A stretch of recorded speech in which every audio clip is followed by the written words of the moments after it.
Mixed by SP Nitish.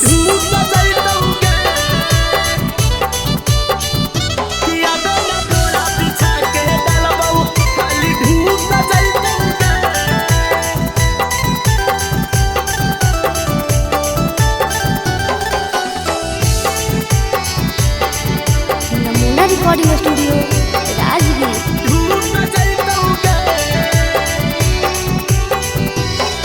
आगे ऐसन छेदैया छेदबऊ की हाली सूख जैतौगे।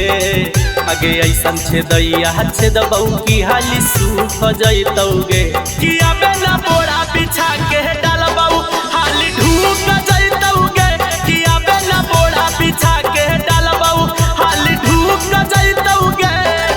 आगे ऐसन छेदैया छेदबऊ की हाली सूख जैतौगे। आगे ऐसन छेदैया छेदबऊ की हाली सूख जैतौगे। कि अबे ना बोरा बिछा के डालबऊ हाली ढूक जैतौगे। कि अबे ना बोरा बिछा के डालबऊ हाली ढूक जैतौगे। ढूक जैतौगे। ढूक जैतौगे। कि अबे ना बोरा बिछा के डालबऊ हाली ढूक जैतौगे।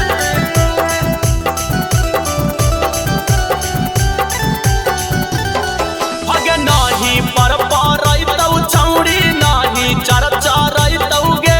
धीरे धीरे डालबौ छौड़ी खूबे सिलसिलैतौगे।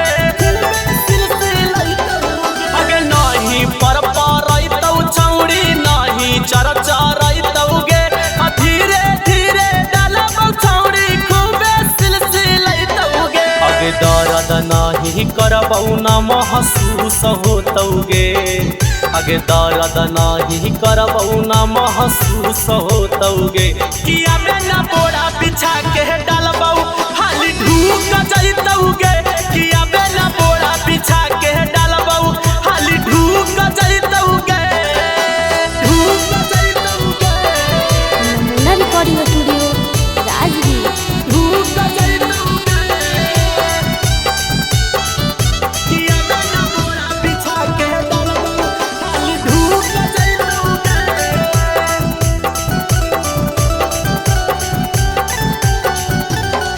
अगे नीति से रवि कांति से की नाली हकनवाली गे। चली हो दुनो डोलैले छौड़ी चाल मतवाली गे। अगे नीरजनी गम जिसे की नाली है कनवाली गे।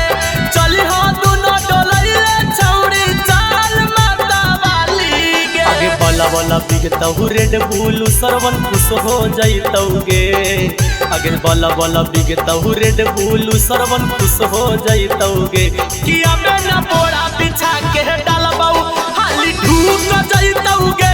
कि अबे ना बोरा बिछा के डालबऊ हाली ढूक जैतौगे। मजा जैतौगे। नमूना रिकॉर्डिंग स्टूडियो राजगीर।